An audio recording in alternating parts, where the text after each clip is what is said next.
What's up, everybody? Y'all not tuning in to another episode of Let's Rap with Kris Jamez, and I'm sitting there for Wonder Style. I'm sitting there with the dude, bro. Knightro. What's good, man? What's that? What's good, man? Like I tell everybody, thank you for being here. It's truly an honor to me, man. It's respectful to me, and it means a lot to me when people show up. So, thank you for being here. Man, glad to be here, bro.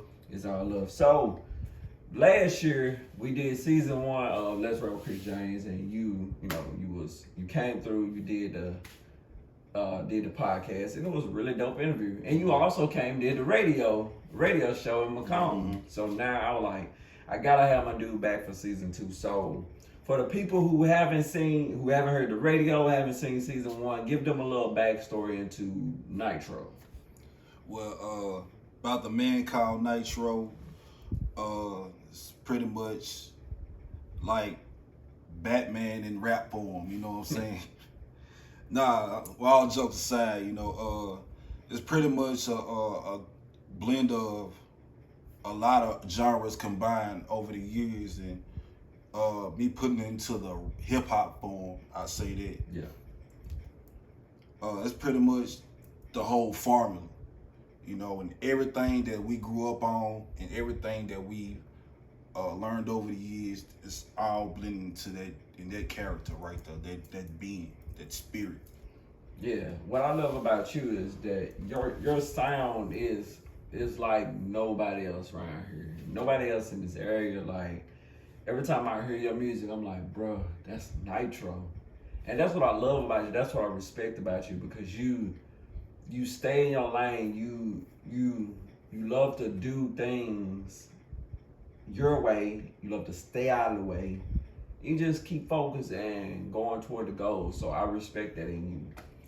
I first got introduced to your music, I think it was about 4 years ago.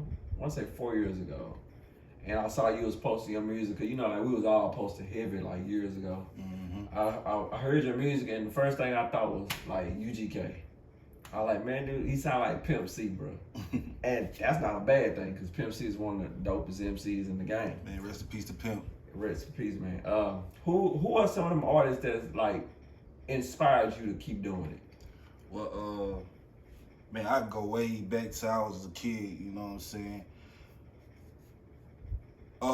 Growing up in the South, there's only 2 genres that we all know about. Well, I'll say 3.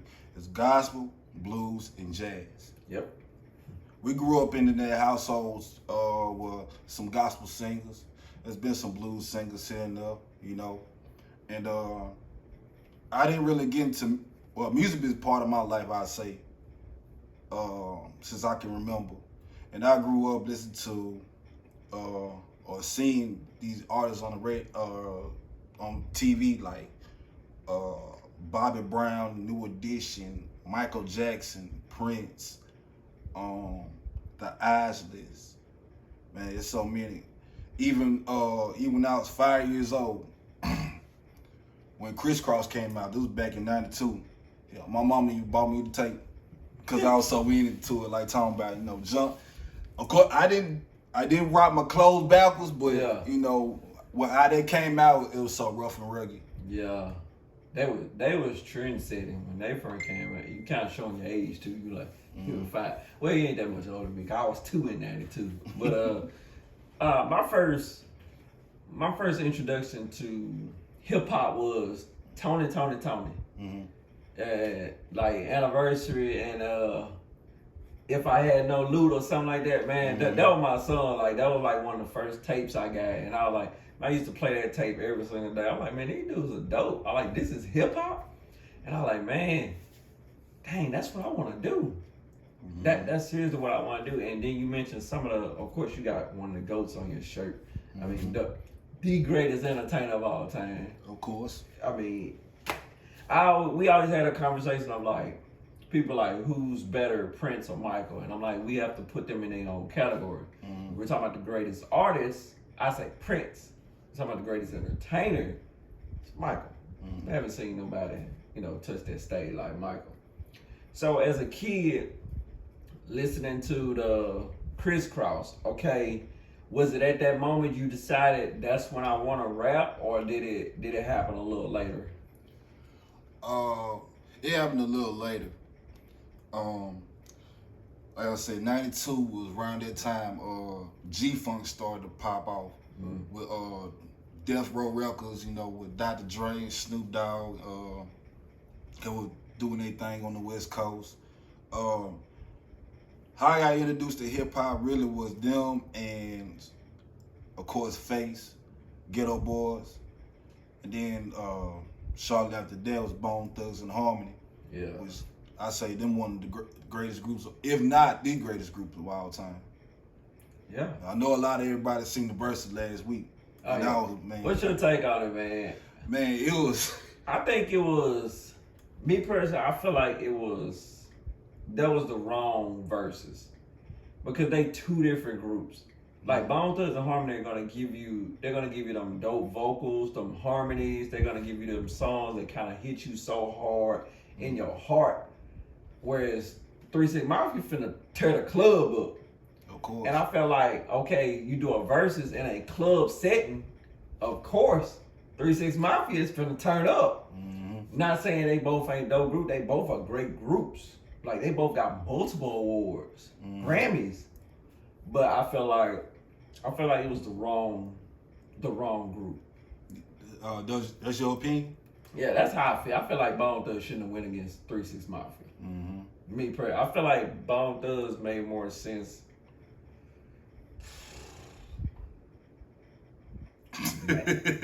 Ain't too many people can go against them, so that's why it's hard. That's why I feel like they did 3 6 Mafia, because if you just start naming hip hop groups, you be like, man, can't too many people go against them. But I do feel like them versus Outkast would have made more sense. Probably so. I'll probably gonna say Good and Mob. I'll say Old Dungeon Family. Yeah. Yeah, it's me. Yeah. You know, so I don't know. But yeah, with the Bone Thugs and Harmony, when they came out, they was like, I kind of think they kind of played off the energy of Jodeci. You remember when Jodeci first came out, it was, okay, these guys who are R&B singers, but we're going to dress like, you know, quote unquote, what they say, thugs. You know, the baggy pants and the big shirts and stuff and the chain. So I felt like Bone Thugs and Harmony kind of came out and reversed it. They were like, okay, we look like rappers, but we can sing as well.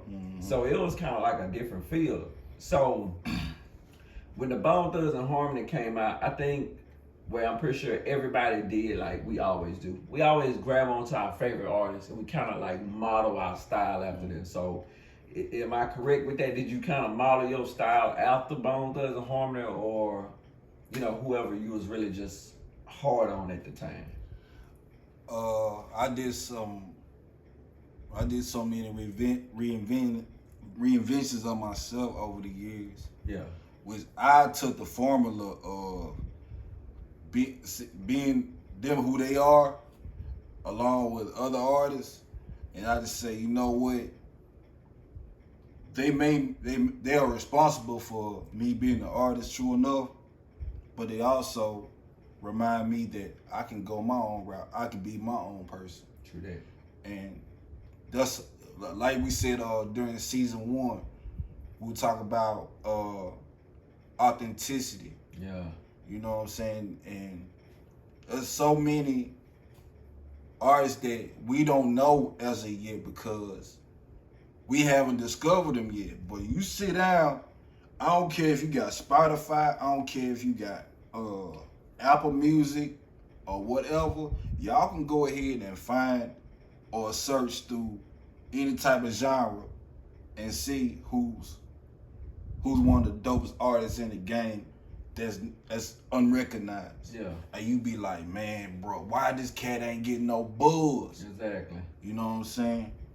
Yeah, it's a lot of artists. Like, it's an artist I like. He got a buzz, but he ain't like just big. Like Marlon Craft.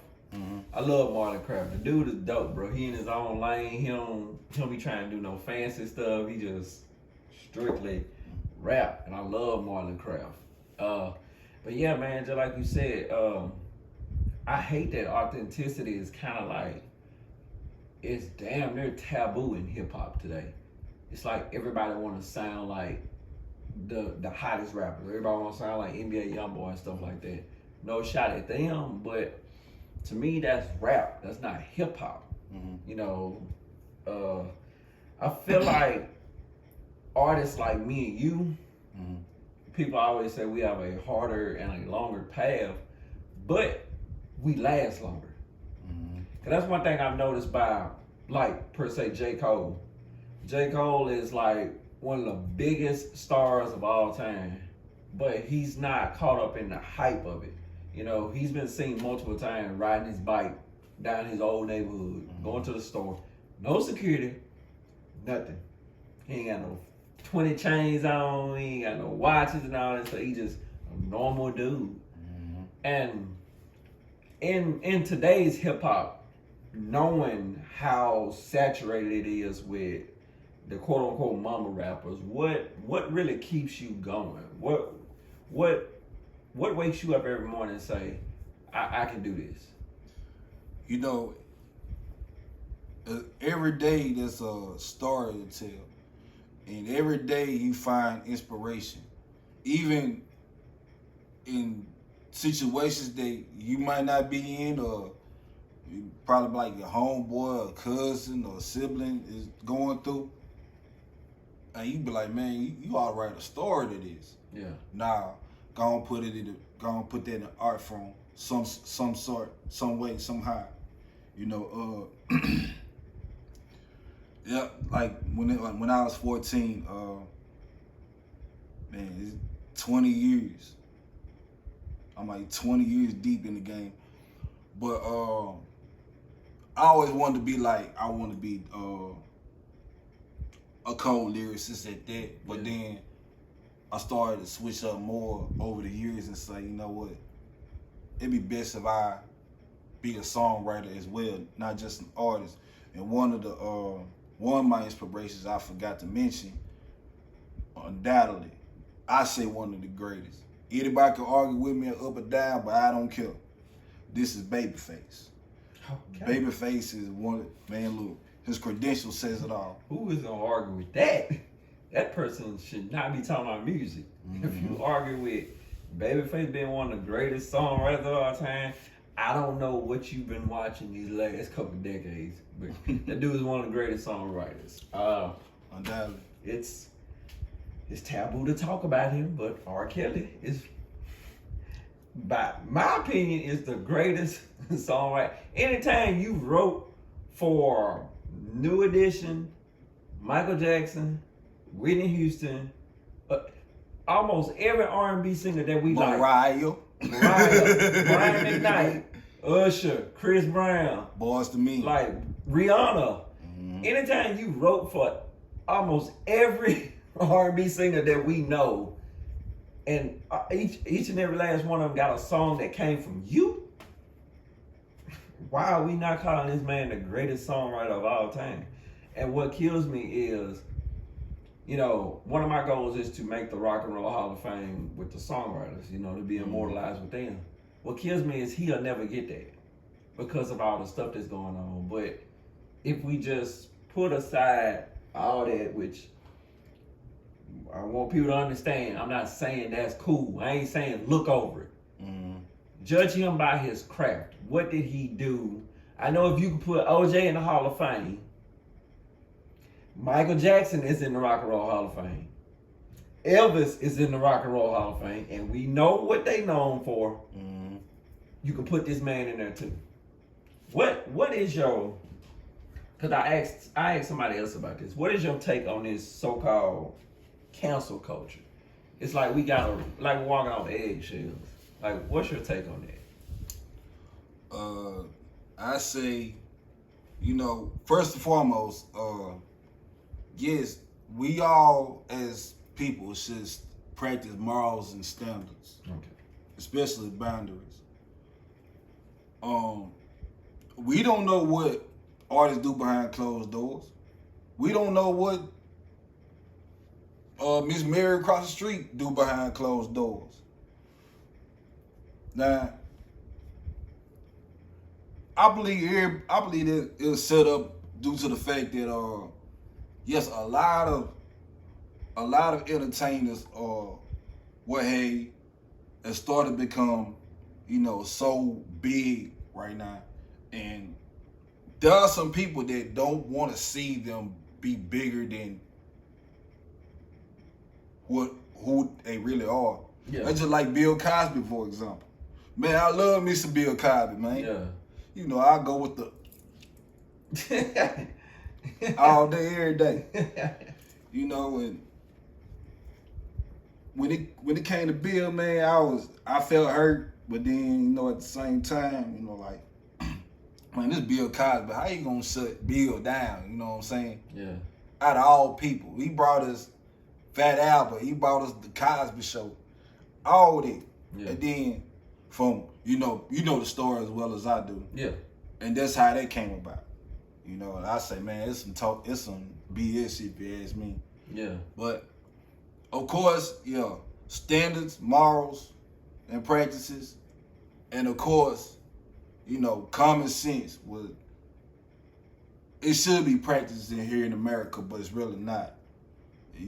I take it. I know it. You know it. A lot of people know it. And from when I say that, I feel like it's not fair, to be honest. It really isn't. So somebody asked me this question and they were like, Kris, one day you're gonna be amongst the mainstream artists. They were like, will you do a song with somebody you don't morally agree with just for the money? And I was like, no. So my question is to you, where is the line in the sand when it comes to business and personal? Would you do a song with somebody that you know for a fact you're not morally entwined with? I don't think so. It all boils down to this. Like, you know my brand, Word Life Inc. Yeah. We all have our rules and regulations, and we also have things that we like to put out, but we're not gonna put it out in how the world is today. You know what I'm saying?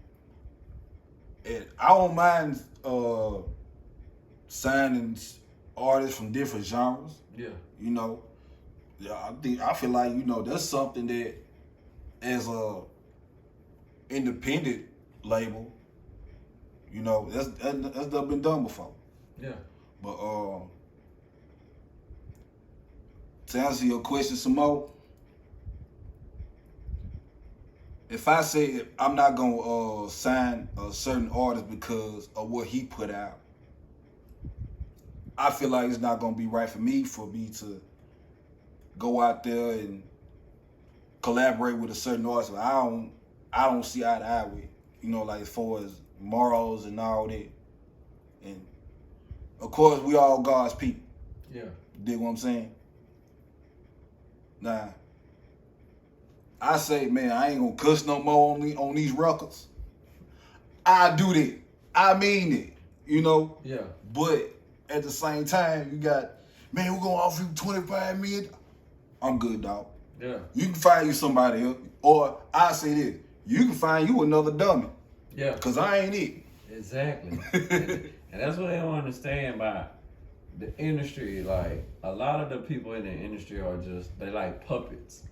You know, we sit back and as the consumer, we feel like, oh, they're totally in control. But people like me and you, like, we've been studying the game and we understand that no, they're just a puppet. Somebody is pulling that string and they're doing exactly what somebody tell them to do for that dollar amount. And that's one of the things that really bothers me with a lot of celebrities. Like, they'll say something and then they'll backtrack off it because of all the deals and stuff they finna lose. Man, look, if I say something and it offends somebody, I will apologize.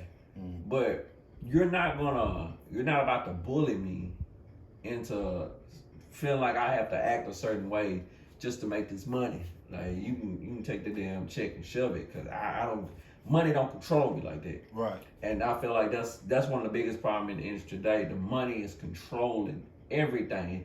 It's getting to the point where it's like, damn, it's not really fun to do hip hop anymore. It's like work. And that's one thing I don't want it to ever become. I don't want it to ever get to the point where we like, damn, you stressed out just doing something we've been doing for years. Mm-hmm. So what is your take on today's hip hop? Cause we grew up on a different hip hop. Well, I'm gonna answer that, but let's get a history and take. You know, it's like this been going on for since the I guess when music was music. You know what I'm saying? Yeah. Let's date back to like the 70s to where disco was jumping. Disco was the biggest thing in the world, I'd say. Yeah. And everybody wanted to get into disco. But then when the 80s came along and disco died, oh, it's a whole new route now. Mm-hmm. Fast forward to the 90s. Gangsta rap was a big thing. Yeah. And everybody wanted to be a gangster so bad. Mm-hmm. Just to sell some records. And just to get some recognition. We're like, man, I want to be a gangster, man. Man, I was corny last time I put a album out. But I'm finna go gangster this time. I think everybody gonna love it. Yeah. That's where everybody was following until it started to die down. Of course, I mean, at the same time, you still had guys like Dre, Snoop, and a whole lot of others still doing their thing. Yeah. Hey, props to them. Now let's fast forward to today, 2021. It's pretty much like how it's been going on for generations. And with this, how it's going in the hip hop world now, it started to be some BS, if you ask me, because everybody want to be a trapper, everybody want to be a dope boy, everybody want to do that drill stuff, like they in Chicago or somewhere. Yeah. Nah, They from Alabama. And we grew up, we know everybody not a dope boy. mm-hmm. Everybody can't be a dope boy. Who making money Right. if everybody's a dope boy? And then what's sad about it, you know, is they get caught up into their own hype. They get caught up in their own lifestyle, and the energy they put out. Energies are real. Yes. A lot. Hey, if everybody don't know, energies are real. What you put out there is what you get back. It's coming. And we have so many casualties over the years. Yeah. You know, everybody want to be a killer, but then when it's done, what else can you do? Exactly. And that's one thing I was saying, like, out of all the rappers that have been killed, they rap about killing. Like, just like Young Dolph. Mm. I mean, R.I.P. Dolph, but, you know, even his own cousin, Key Glock, said he had it coming. That's all he rapped about was killing. So, I hate when we be like, people sit there, listen to the music, killing. Then when they get killed, we like, man, what happened? Like, what you mean what happened? Energy. Just like what you just said. When you put that out there, that's what's coming to you. Mm-hmm. They don't understand. Right. You don't never see Jay-Z rapping about killing. You don't see it. Why would he? He got kids and a wife. He got to put a certain type of energy out there. And that's why, like, when he did release that 444 album, it wasn't received well by the masses because a lot of them mentally aren't there. They couldn't understand what he was talking about. He was talking about wealth. He was talking about generational wealth, talking about family, being a husband, forgiveness, like moving on from stuff. And that's one of the reasons why one of my favorite artists is Ross. Because Ross is always talking about uplifting, being better, and being a boss. Right. So in this industry today, who are some of your favorite artists that you listen to today? My personal faves. Yeah. I'm rolling down a list. I don't think a lot of the viewers know about these artists, but check them out anyway. I mess with what's that boy name? Larry June from San Fran. Yeah. Jay Worthy. I still rock with Spitter. Yeah. Cole still one of my. He's in my top 5 as of right now. let's see. I get up to Moneybagg. You might disagree. I mean, a lot of folk may disagree. I miss Moneybagg. I miss Moneybagg. He cold. So J. Cole is in your top 5 as of now or all time? Two different lists. Let's get all time. Who is your top? So J. Cole is in your top 5 all time. Who are the other 4? Face. Ghostface. Scarface. Oh, Scarface. Oh. I can't disagree with it. I said J. Cole. A lot of people been sleeping on this guy for years, and I don't know why until they seen that versus battle, and that's Jadakiss. Of course. Twister. And let's not forget, last but definitely not least, Marshall. Of course. Of course, Eminem. Of course. Like, he got to be in everybody's top 5. Your top 5 looks different than mine. I can't disagree because them are dope artists. Like, a lot of your average person don't even know, where the young kid, they don't know Scarface. But go look him up. And you can be like, yeah. And Jadakiss is one of the dopest lyricists to ever walk this earth. He's one of those, like, just strictly in his own lane. That's why he ain't never just had the big hype as a Jay-Z, even though he rap better than Jay-Z. To me personally, he rap better than Jay-Z. He rap better than a lot of people who we think top artists. But that's here and there, saying there. But I always put Wayne in my top 5. I knew you gonna say that. you gotta put Wayne up there. Already. Wayne kind of from like 2000 to 2014. Wayne was hot.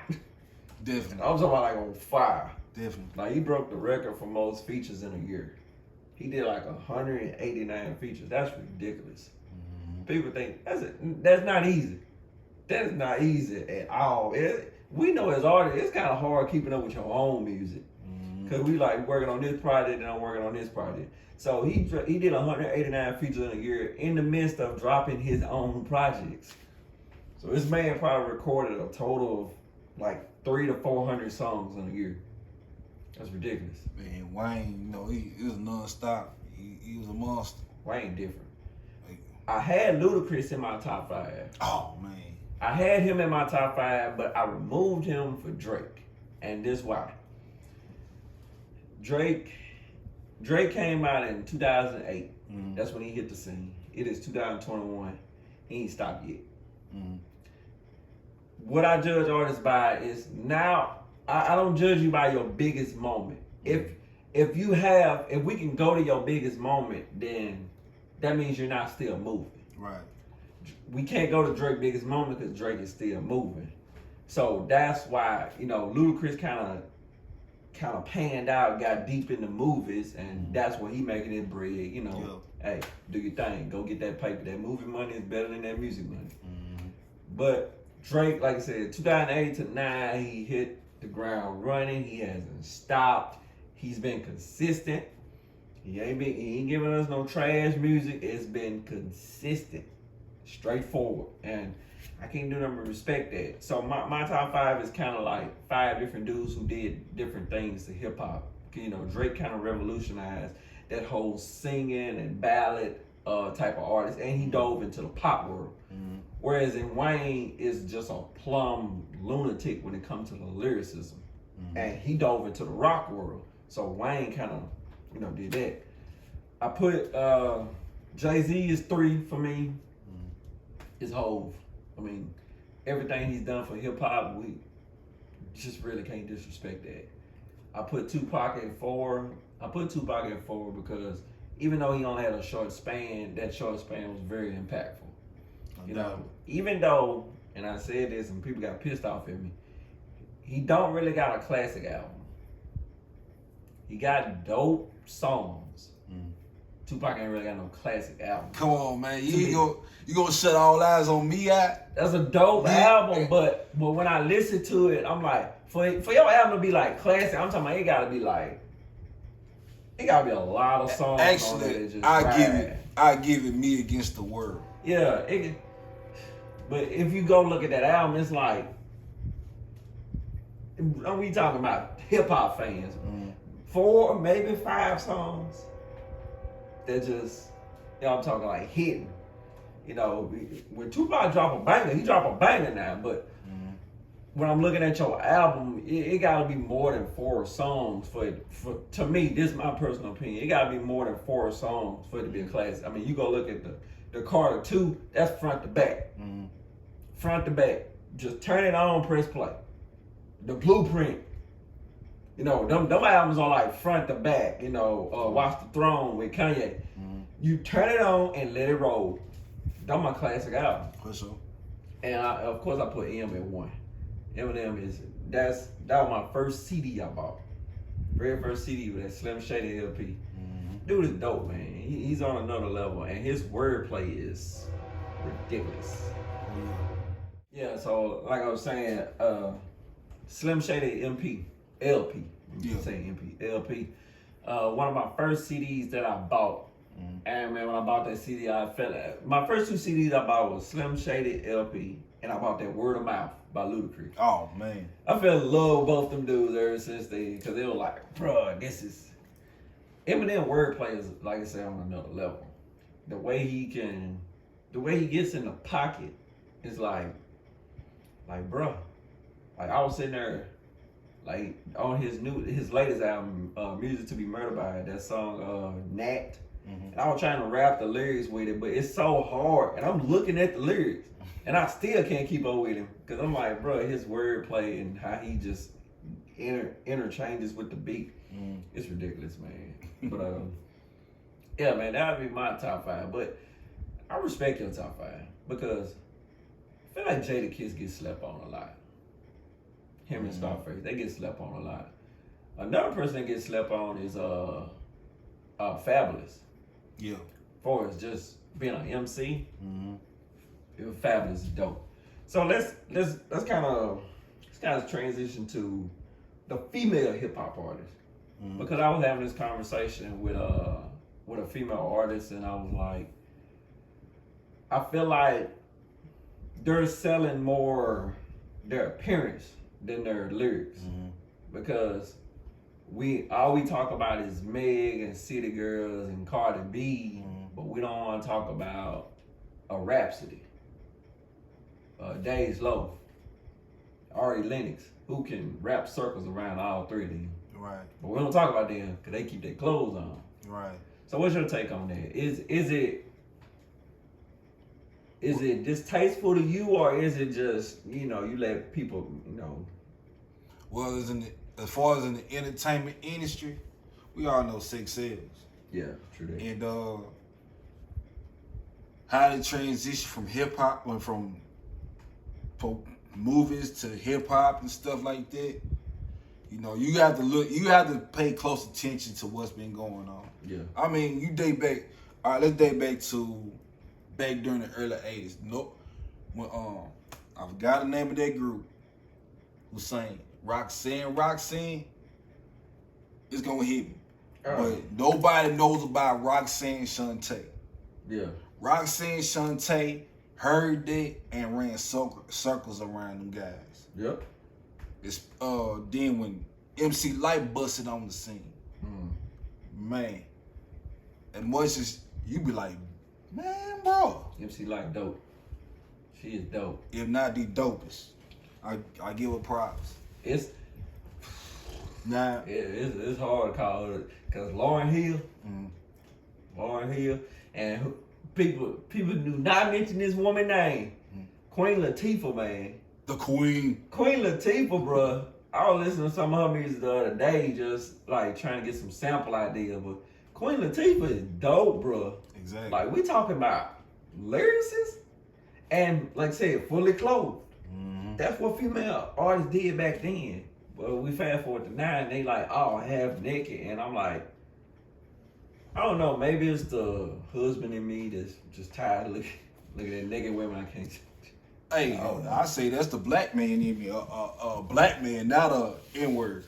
Like like I said, morals, standards, and practices, values, boundaries, all that comes into play. You see, as time rolled on into the hip hop scene, into the rap scene, it felt like, I guess, that they wanted to get more exposure on the females because, all right, you had gals that came in such as like Foxy Brown, Lil Kim, Mia X. Yeah. We talk about 3 6 Mafia a while ago, Gangsta Boo. Gangsta Boo. Lil Chat, yeah. It started. Now, when Trina came, like, hands down, I give it to her. Now, she did not, that was original on her part. Yeah, Trina kind of sparked that wave. Yeah, but now it's starting to get like, women already have been devaluing themselves. Yeah. So, with them artists coming along, you know, they make them follow the crowd even more. Mm-hmm. And you be like, man, are you serious? They'll let you know where I'll say, now the man was there because he may see with his eyes and lust the girl. And in a woman's eye, she gonna be like, all right, that's the new thing jumping. You know, I'm getting it. You're gonna get your nails done and wigs and stuff like that. Going down to Dr. Miami, gonna get the booty shots and all that. Yeah. That don't even make no sense, bro. Yeah, it's like, for one, women are beautiful in general. But I'm a very honest person. Black women are the most beautiful women on this earth. They're built. Lord. They're built beautifully. Like, everything about them. Mm-hmm. The world is trying to mimic their original bodies. Every woman wants to look like a black woman. So no. The small waist, the hips, the butt, all of it. Everybody want that. The hair. You know, a lot of people wearing the fros now. It's like, so why are our women so devalued when they are? And that's one thing we don't understand. Our people is period. Like, everybody wants to beat us. They just don't want to be treated like us. Mm-hmm. You know what I'm saying? Like, everybody wants to be cool. They use hip hop and Sprite commercials and all that stuff. Hip hop is running this world. Mm-hmm. Literally running this world. You can't turn on the TV for 2 minutes and not hear a hip hop commercial. Hip hop here, hip hop is in the sports, the NBA, it's in the NFL. Hip hop is every single word. It's in the movies. Have you ever watched a movie without music? That's a boring ass movie. So that's what I'm saying. Like, we're running the world, and it's like we want to take control of our own product because it's our baby. We're letting the world take our baby and putting makeup and everything and shaping our baby how they want our baby to look and telling us this is how your baby supposed to look and this is how your baby gonna make money. What? So you telling me our women gotta be half naked to sell our shows? Well, I say this not just as a hip hop artist or a songwriter and an entrepreneur, but also as a man and a relationship coach. Okay. When it comes to women trying to be accepted as who they are, actually what you just said, they're beautiful. Yeah. What else can they do? Now, as far as them trying to show off on social media and stuff, like, you know, with their full bodies and all this and that, we're like, what you doing that for? What you showing that for? You know, and they get mad. Yeah. When dudes jump in their inbox and be like, why is he talking to me? Look, what you putting out? All that. Now, if you wouldn't have done, you would have came in. Now, you would have posted yourself with a hoodie on, or some sweatpants and all that, just as a regular, a regular woman. Okay. You know what I'm saying? That's my platform. That she wouldn't have gotten those likes. Nope. Nor comments, nor being harassed on in the inbox, but you end up putting her in a cat suit in a two-piece, and she dolled up from head to toe. You think ain't nobody gonna holler at you, baby? Finna blow her inbox up. Man, for real. Now, like I always say, females do all this just to get attention. And that's what it's all about. It's really attention for them. Yep. I don't understand why females be so caught up in attention and be so insecure about who they are. It don't make no sense to me. And then putting all this stuff on here, like I always say, if you're not in business, take down the sign. Bottom line. Simple as that. They're like, yeah, somebody was standing out front of Applebee's with some damn samples, and you eat one, you like, hell, I'm finna go eat Applebee's. That's all right. Same way as your inbox. You throwing out samples. You half naked on Instagram or TikTok, and you wonder why people in your inbox up. Why would they? You want the crazy part. That's what they want. Mm-hmm. They want you to hit their inbox up, but then they act crazy like, man, come on. Cause men don't do that. We don't do that at all. We're kind of like, and that's one of the things that's different between men and women. Like men, we don't post stuff for all the other stuff. Like your average man is just really gonna be in the house just chilling. We like to chill. Mm-hmm. Your average man, especially a man who works and stuff like that, he ain't got time to be doing all the other stuff. Mm-hmm. But we got these young guys, and they so big on just quote unquote stunting. You know, take it back to the early 2000s. We used to use the word stunt. The 99 and 2000. Yeah, we used to say the word called stunt. Yeah. You stunt. Now they say cap, so which is one of the most ridiculous damn phrases I ever heard. But yeah, it's the world we living in. But stunting, you know, with the fake money, because it's not real money. Mm-hmm. So they got the fake money on social media, you know, the fake watches, the fake chains and stuff like that. They so busy trying to look rich instead of actually becoming rich. Mm-hmm. And don't do that crap. I'm so big on actually becoming rich. I'm doing the things that I have to do to create that wealth. You know, cause like I say, I remember I was watching this interview and it was Jay-Z and he had like the smallest chain on. He had like a regular hoodie from Walmart and just some regular jeans on. Mm-hmm. He a billionaire. So is Bill Gates. Yeah. Yeah, that video with him at the taco truck went viral. He was like, I like tacos. You know, like, cause people, they looked at like that Bill Gates? Like, why you got a taco truck? Like, I like tacos. You don't like Taco Tuesday? And one thing, cause I met a lot of celebrities, and when you meet them, you realize they human. Mm-hmm. Sometimes I feel like we remove that human aspect from a celebrity. We only view them as what they known for. They still human. And then you see, I remember one of my favorite artists is Logic, and he talks about it a lot. He's like, y'all don't understand what a mainstream artist go through. Like, we have people, for all the praise that you get equal amount of hate. You know, people telling you kill yourself and stuff, they hate you and stuff like that. And he's like, you have to be a mentally strong individual to scroll down your feed and be like, I love you, I love you, I love you, I hate you, kill yourself, stop rapping. It's like, these are humans. So, I don't know if you've experienced, hate thrown your way yet. What is your ideal way of dealing with it? Because, you know, I'm all about manifesting. You will be a big mainstream artist one day. I truly believe that. So, what is your mindset in dealing with that? Well, I experienced hate before. Man, probably gonna say all my life. And normally I use it as, fuel to the fire. Yeah. Like, you have a fire within, but then all this stuff they pouring in,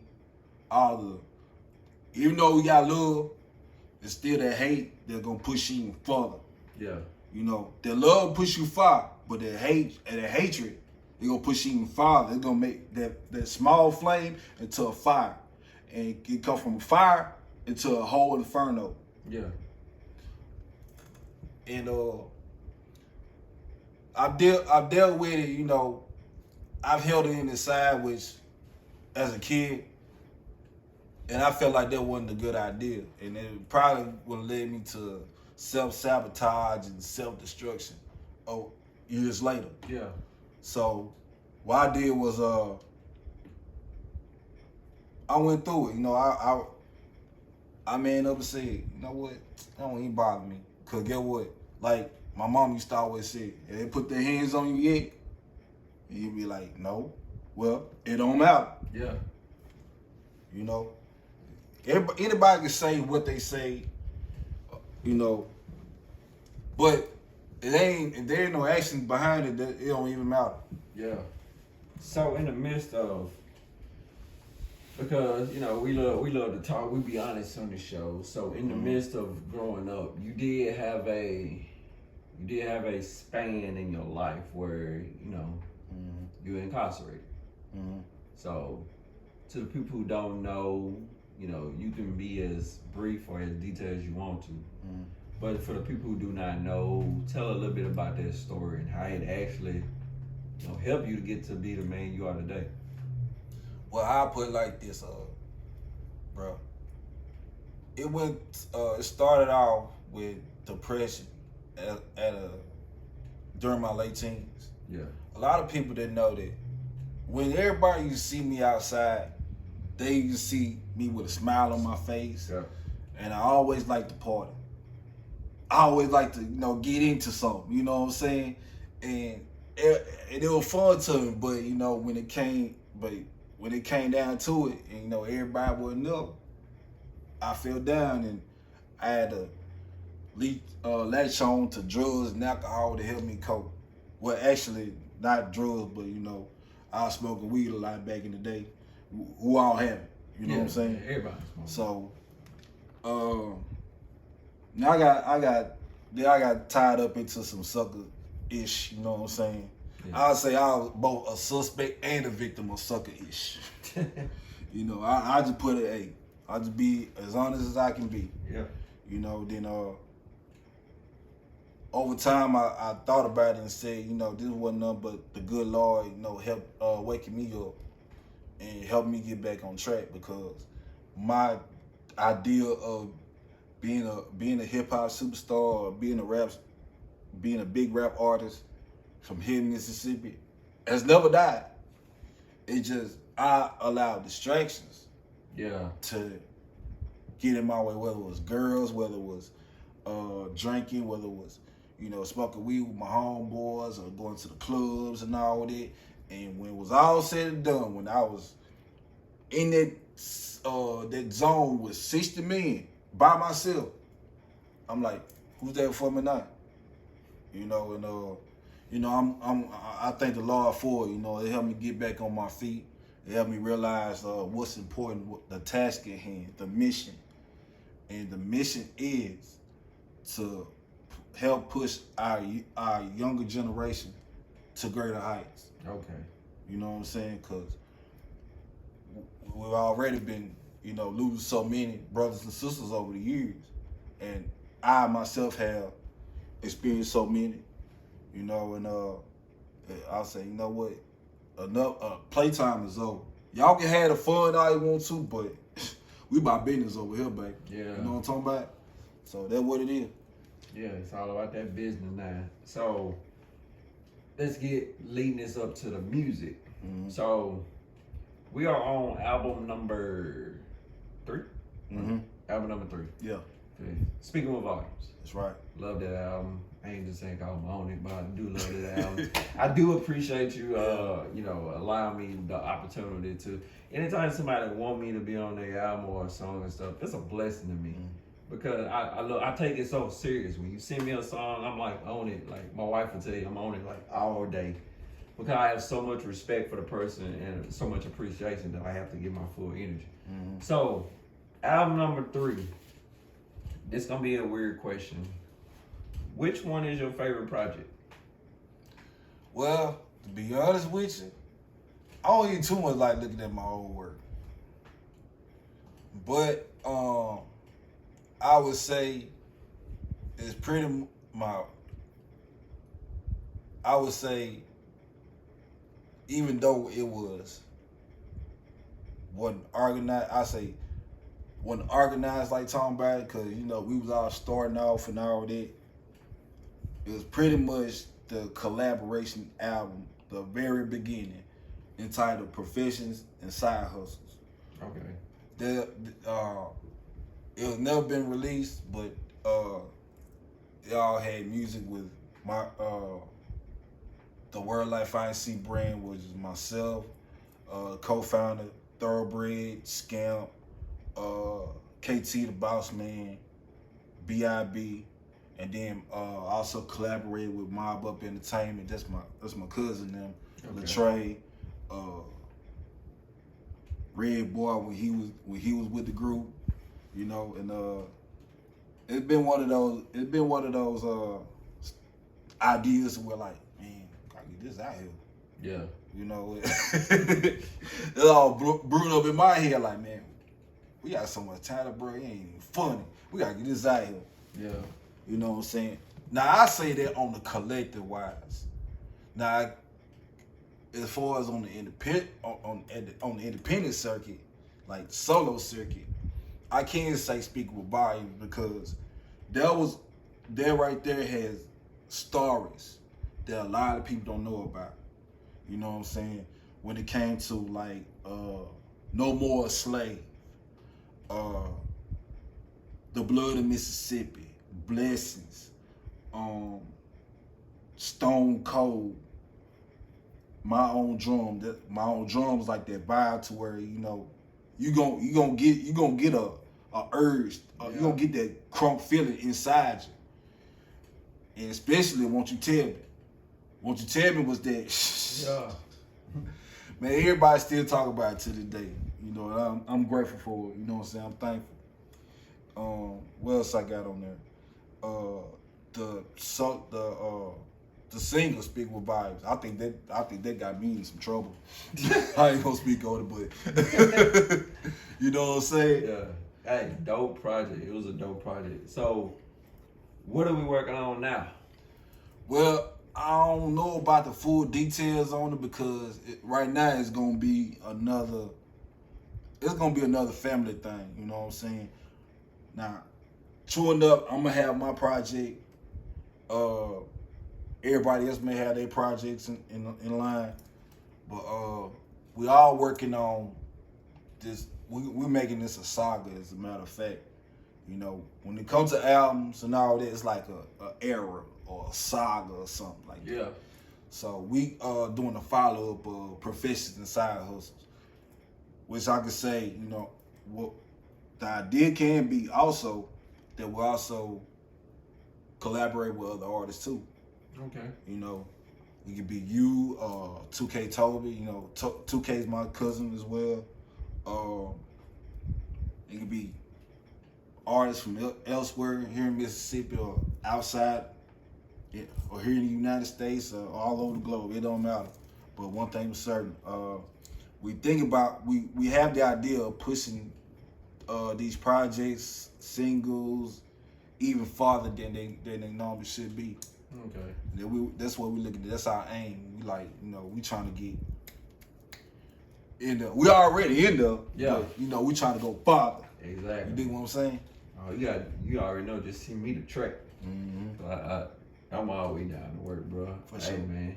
I wish y'all nothing but success, bro, because Same to you, brother. it's all love, man. That's how it's supposed to be. We're supposed to just be able to support each other. Like, you got your label, y'all doing y'all thing, y'all working hard and grinding, just like we doing same over here in our camp. We just working hard.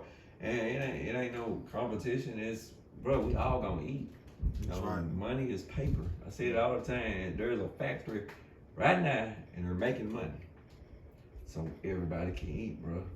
And when we collab with each other, we all eat at the same time. That's what it's all about. People don't understand it though, bro. I know you mentioned inspiration earlier. I forgot to mention these brothers, man, and they from here in the time. One of them is, I don't know if you familiar with him. You might be. That's D Banks. D Banks, he used to rap a long time ago, and that's my sister's cousin. You know, he inspired me to do what I do today. Yeah. And then you also have Shane Banks. Yeah, I met Shane. I saw Shane last night. Whether he knew it or not, he inspired me. Yeah. You know what I'm saying? I also want to give credit to Cedric Harris. That was the guy that I started rapping with when I was around about 17. Yeah. You know, he went by 2G Pong, you know, and a couple years later after that, you know, he lost his wife and gave his life to the Lord, which, you know, is very understandable. Yeah. You know. But you see this, man, I'm hollering at you. And also, last but not least, I got to give it up to Thoroughbreed. That's my dog, you know what I'm saying? When I came out, he had a plan. And we just came up with some ideas together and say, you know what? Let's make something happen. Yeah. Let's make some magic happen. Exactly. Hey, man, I'm proud of you. I say this to everybody, man. I look them in the face because we black men and we have to do this more with each other. We have to look at another black man and say, I'm proud of you and I love you. And I pray you just continue to keep striving for the heights, man, and keep being great, man. Man, like I said, anything that you need from me, you know I'm one phone call away. I'm here for you, man. I can't wait to see you and your team continue to grow, man. And I tell you like I tell everybody else, bro, I'm gonna see you at the top. Same to you, bro. We're gonna be up there and then we're gonna think about these conversations. Already. When we both like got those Grammys, we were like, hey man, we did that. We used to do Let's Rap Kris Jamez, man. It's gonna be on a whole bigger scale then, though, man. But anything you wanna tell the people before we close? Oh man, anybody that's watching out there, I wish y'all nothing but love, peace, and happiness. You know what I'm saying? If y'all haven't checked out any of my music, you can always go to streaming platforms such as iTunes, Spotify, Apple Music, Deezer, Tidal, whatever, and just look up Knightro. Y'all can see the name, how I spell the name. You know what I'm talking about? And also check out what we got coming up next. We have some more music ready, and it's about to be released later on. Well, I'm gonna say later on in 22, and then we had an idea of putting our own podcast out as well. So be on the lookout for that for more details. Hey, do your thing, man. Hey, the more the merrier. Do your thing. I ain't tripping at all. And God bless y'all. Do it, man. Appreciate you, man. This has been another episode of Let's Rap Kris Jamez, and we are out.